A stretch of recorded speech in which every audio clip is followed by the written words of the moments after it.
Hey guys, what's up? Bisectatron here from One Hive Gazette, here with the next video, and today we're looking at some very interesting attacks. These are attacks that don't necessarily fit into any one army composition. It's looking at the base, seeing what it calls for, and applying the right troops, whatever that is. So we're seeing at Town Hall 10 especially, but also some of the higher Town Hall levels, people designing, weird bases, things that are not easy to hit with the traditional, hog attacks with the wall wrecker, your typical Sui battle blimp, La Luna attacks, or your frozen witch. Things that require a little more thought. So just a quick video, just maybe kind of try to inspire some ideas for you guys as you're attacking. This first one, a nice dragon attack, and you can see all the air defenses on one side of the base. The heroes create a nice funnel, so the dragons are going to go in, get the expos. The multi-infernos won't do a whole lot of damage. And then check this out. Loon's coming through, has one hound to tank the back end. Went ahead and used a battle blimp for those two air defenses.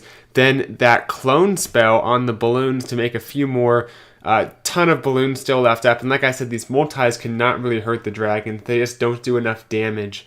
So this base is crushed. There's loons everywhere. Some of them will disappear as the clone spell wears off, but there's plenty of dragons as well. Very nice hit to Lanny. This was our final Town Hall 10 attack of the war, and definitely made it pay off. So identify the base and don't try to force things on it. Don't force your typical wall wrecker, kill squad, back end hogs, or your typical Sui hero Lalo or frozen witch, because bases are set up to defend that. They're not always set up to defend the more weird attacks that have army compositions that are unusual and very base specific. So get away from those cookie cutter armies, especially at Town Hall 10, as bases tend to kind of get more weird.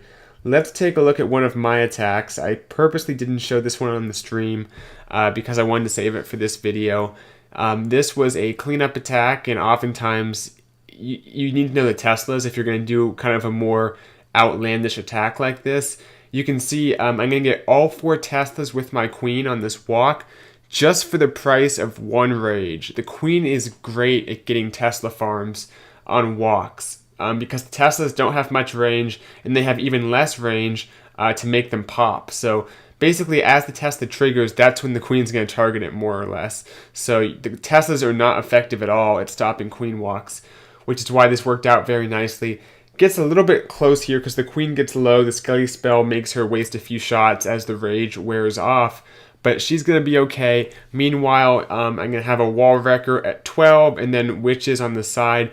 This is almost that queen walk vomit attack. If you guys watched a little bit of CWL season, season 4, the one before this, where Town Hall 11s did this here and there, where you have the queen walk go into a mass bowler, then you put witches on the other side as part of the funnel.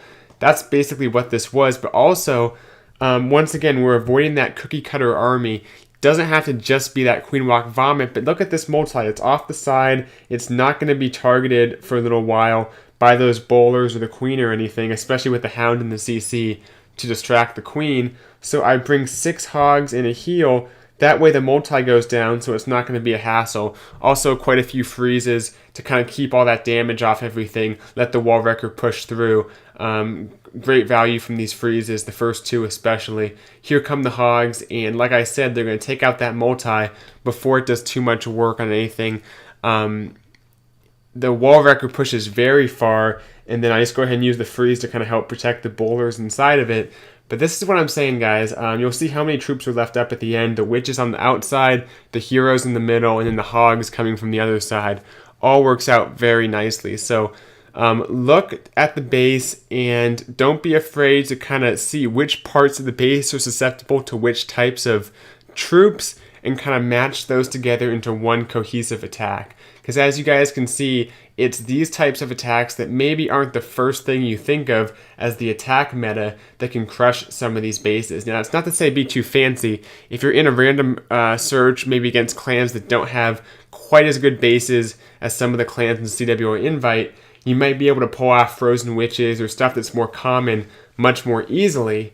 and just go with that. But if the bases are very well tested and they're set up to defend against those common strategies, that's when you want to bust out some of these more unique attacks. So I hope you guys enjoyed this video. Very quick, wanted to show these two nice attacks and give you guys some potentially some ideas for attacks of your own at Town Hall 10 and above and below, depending on where you are right now. So thanks for watching. Hope you guys enjoyed.